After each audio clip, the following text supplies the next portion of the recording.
Hi, hello. This is Jamie and you're listening to Pending by Jamie or PBJ. Today I wanted to talk about a hot topic in Singapore the past couple of weeks, and that's the Disney Adventure Cruise. I know, you've probably heard way too much about it already on all of your social media and the traditional media as well. For me, I've also been bombarded with content about it against my will at first. I admit after a couple of days, I was basically telling my Instagram algorithm to keep showing me stuff about the cruise because I was just very interested. So yeah, I just wanted to talk about it today just to share more about what I've learned about the cruise line itself and also maybe some of my theories about Disney's business strategy. So I looked into the history of the Disney Cruise Line. This is not their first ship. Their first cruise ship, which is called the Disney Magic, started sailing in 1998. Then the Disney Wonder came next in 1999. There was a 10-year break until 2011 and 2012 when they launched the next two ships, the Disney Dream and the Disney Fantasy. There was another really long break until quite recently where they seem to be ramping up the cruise business a lot more. Since 2022, which is after COVID, they've added 4 more ships, with even more ships planning to be launched in the next few years, including one that is sailing out of Japan. So the Disney Adventure, the ship that is sailing out of Singapore, is the 8th ship in their fleet, and it will operate from here for a minimum of 5 years.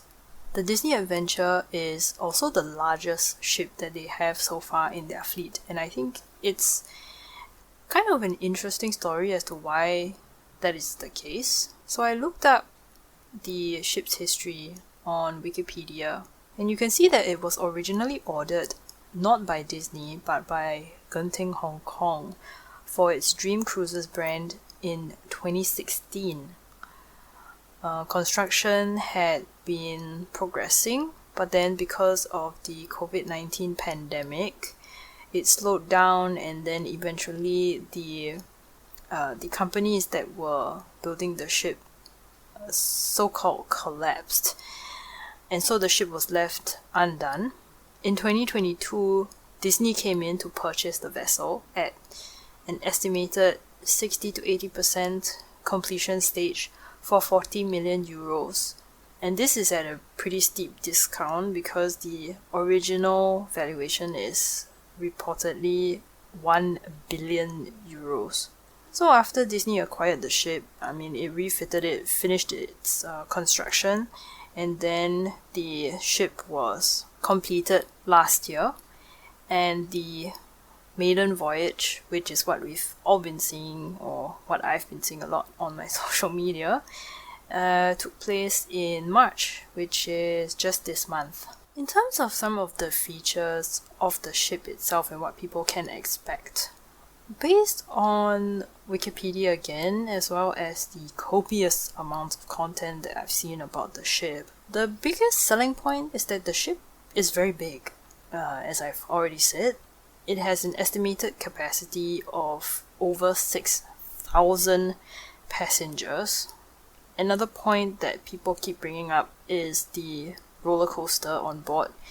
There are also 2 other theme park rides, and I think altogether these were meant to help drive the message that this is a floating theme park. Other than these features, there are also the usual cruise staples like pools, spa, gym, theaters, stage, then of course you have your shops. They have some extras like a teen club, kids club, and also a nursery even for babies who are 6 months to 3 years old. So it's really quite a family-oriented cruise. What I think most Singaporeans would care about is the dining. So what is there to eat on this cruise?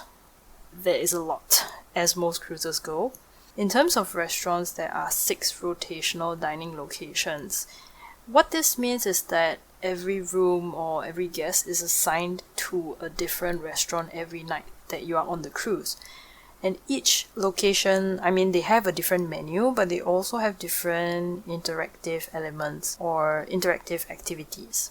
Like characters will come and meet you at your table, or maybe the restaurant has some kind of musical performance that will keep you entertained during your meal. The second priority for a certain segment of Singaporeans is probably, where is the casino? The short answer is, there isn't one.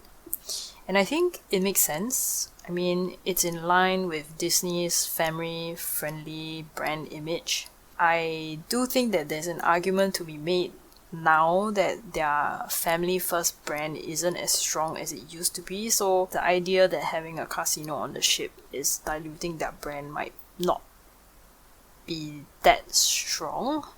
But still, I think for the cruise itself, they're sticking with this PG vibe, and the whole experience of being on the cruise seems to be trying to replicate what they have at their theme parks, rather than taking the regular cruise concept and just slapping their IP on it. IP meaning their intellectual property. So unfortunately for all the degenerate gamblers out there, you'll have to make do. I think they have bingo games instead, so you can still get that same thrill. So now that you know what to expect, I think the next thing that most people are curious about is, how much does it cost? So the base room, like the cheapest room that you can get for 2 people, starts at 2,000 Singapore dollars, including taxes and fees. If you want a balcony, so the base room doesn't have a window. It's facing inside, doesn't have any view, any window at all.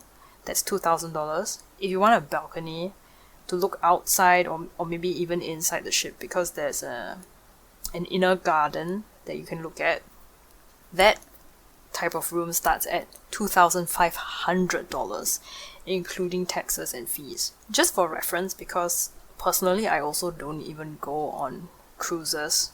I haven't been on a cruise before, so this whole thing is quite interesting to me.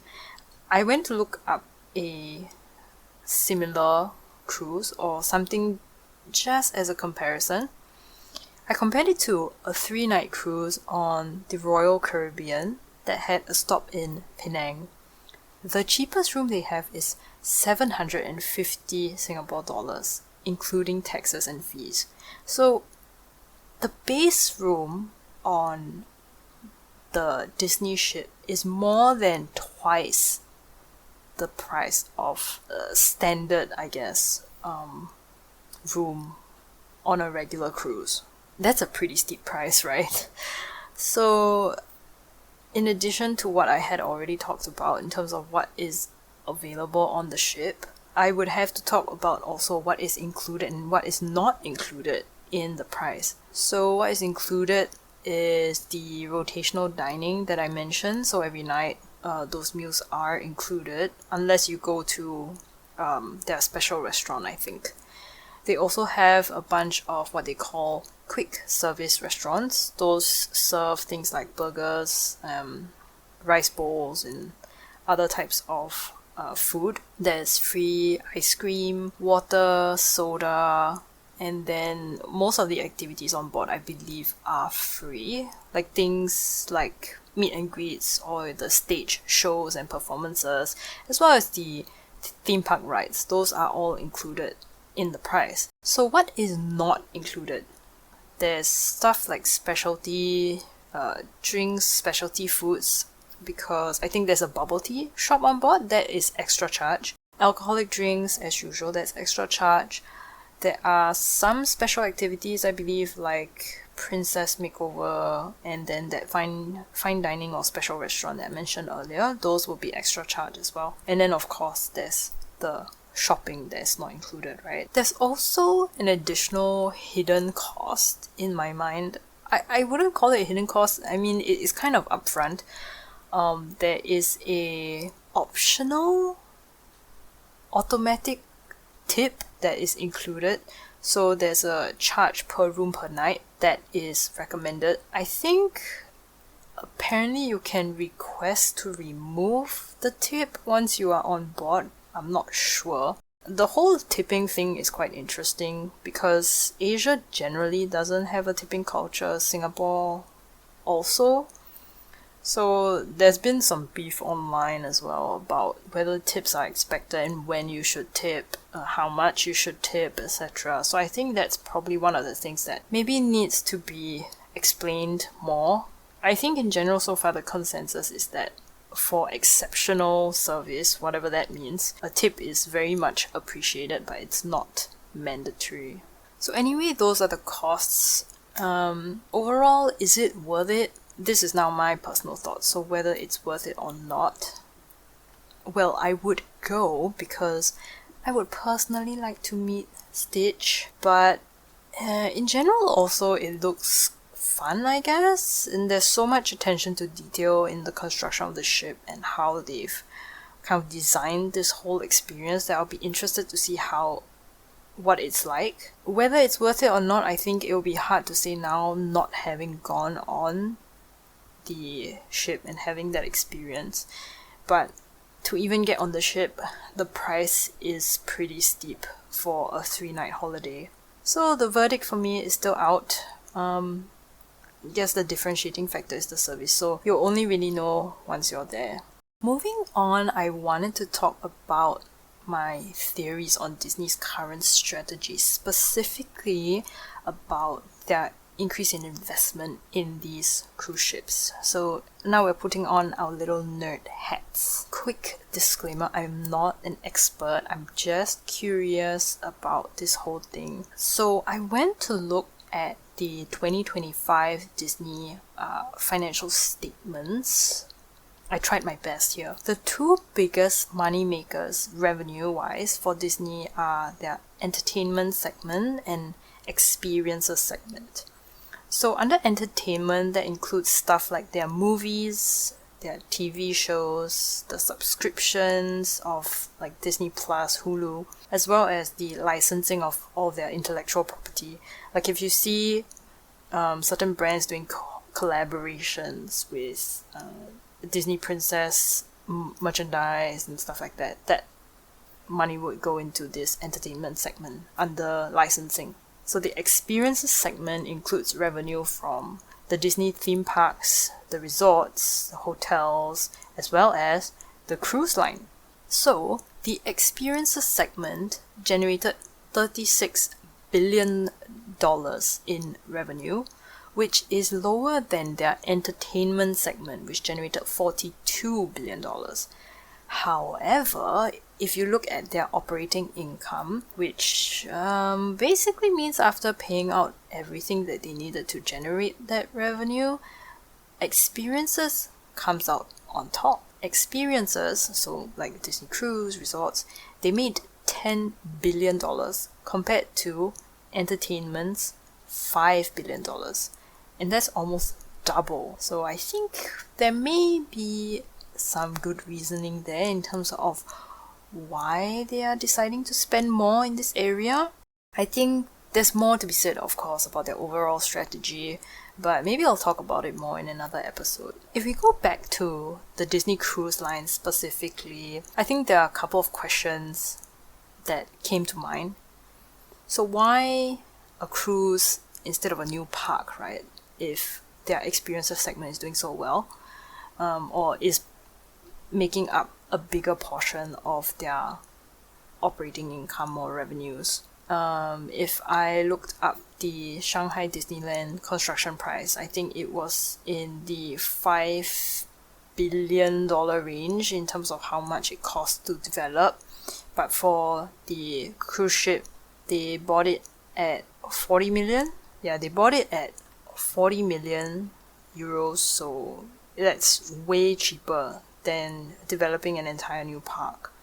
And with a cruise, it's also more flexible, right? You're not tied to any particular land. You don't need to deal with any local governments with regards to the land. Of course, you have to deal with the ports and all, wherever home port that you are in. But in a sense, it's more flexible. Like for the Disney Adventure, there was an agreement signed that Singapore would be its home port for 5 years, but the theme park can move. That the same can't be said for Shanghai Disneyland. You can't like move Shanghai Disneyland to a different part of China after 5 years. If let's say you find that there's another more underserved community or a demographic that isn't being targeted somewhere else, you can't just pick up the park and move. But with a cruise, you could theoretically do something like that.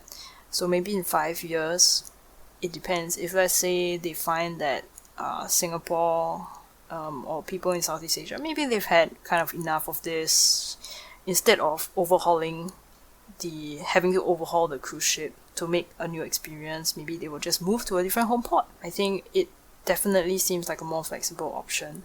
It's also more controlled in a sense that the entire ship belongs to you. Everything is Disney on the ship, right? So basically all of your passengers are trapped on your intellectual property, your property. And so, I mean, they will spend money there, and you can kind of control the level of experience because you know how many people will be on the ship at any one time. Well, that's my view, I guess, in terms of why they seem to be investing in cruises more. I think also trying to de-link their reliance on the US parks is probably something that they're thinking about after COVID, especially when the international visitors dropped a lot and they weren't able to operate their parks. So maybe it's part of their diversification of risk. So why did they choose to put the cruise in Singapore? So the Singapore Tourism Board has an entire article detailing the whole agreement that they have with Disney that was published a couple of years ago when it was first announced. Of course, it's the local tourism board's job to attract investment, and in this case, having the ship here is like having a Taylor Swift concert every day, or every 3 days. So there's money from international visitors who want to fly here, make a stop, and before they board the cruise, maybe do some sightseeing here, etc. So, of course, there's a lot in it for Singapore, the country, right? But what's in it for Disney? My theory, I guess, is, it's potential for a trial run. It's only for 5 years, so they can always change their mind. Singapore is an established port. It has a ready population that is familiar with cruising and has the ability to go on cruises based on past experiences. And it's also kind of, you could say it's a gateway, I guess, to an untapped Southeast Asian market, right? The footprint of Disney here in terms of its experiences segment is in Hong Kong, in Shanghai, and in Japan. But Southeast Asia is kind of untouched. So having a ship in Singapore kind of brings that Disney experience closer to people in Southeast Asia. Maybe it makes that barrier to entry a little bit lower for people in the region. My speculation about this is also based on the demographics of the influencers who were invited for the media trip or the maiden trip. I cannot confirm if all of them were there by invitation, but I could see that there were people from all parts of Southeast Asia, including Malaysia, Thailand, Indonesia. So that is why I have that theory. So in my personal opinion, do I think this strategy is going to work for Disney, and how? Well, when I say work for Disney, whether this will help them generate sustainable revenue, right? I think in the short term, it's going to be a pretty good money maker. It's leveraging on nostalgia amongst Disney adults. If you just look at the people who are going on the cruises, whether it is the late Gen Zs who are going, or the millennials who grew up with Disney and they're bringing their kids along, it's all based on this nostalgia of Disney that they knew when they were growing up. Not so much about the new intellectual property that had been acquired, which is quite interesting. But I think when we talk about sustainable revenue for Disney, if they want to continue, it has to create new fans. and the foundation of that in Disney, it's intellectual property. I find that they haven't been able to refresh that successfully since Frozen came out, and that was back in 2013. That's more than 10 years ago already, and nothing seems to have come close to reaching that level of notoriety since then. I mean, there was the recent release of the latest Pixar movie, Hoppers, which seems to be doing pretty well. So maybe we are at kind of the precipice of a new Disney renaissance. I don't know.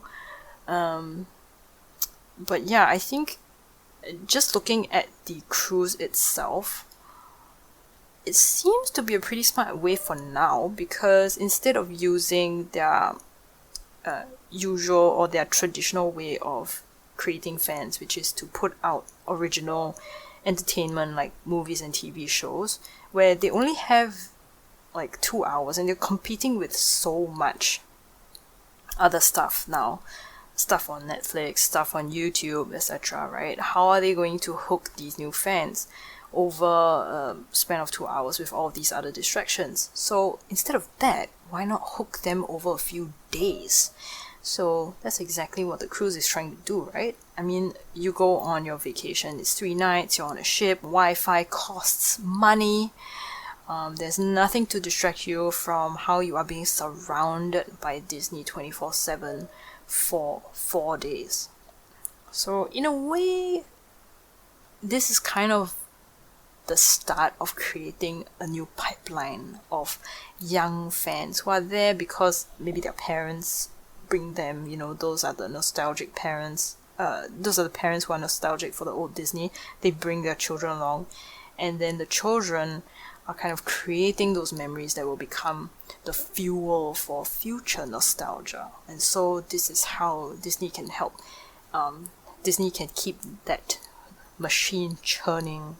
Yeah, so that's my maybe wacky conjecture of whether this strategy is going to work for them in the long term. I think it's a gamble, but maybe there's reason to be hopeful. If you were a Disney executive, I have zero stake in this. I'm just kaypoh. So anyway, I think that's all I had to say about the Disney adventure. What do you think? If you have any thoughts at all, whether it's about the cruise, about Disney's strategy, or my crazy theory, drop me a note. I'd love to hear about it. If you spotted any inaccuracies, please also let me know so that I can correct it. And yeah, with that, thanks so much for listening to PBJ. I hope you had a good time, and I'll talk to you soon. Bye bye.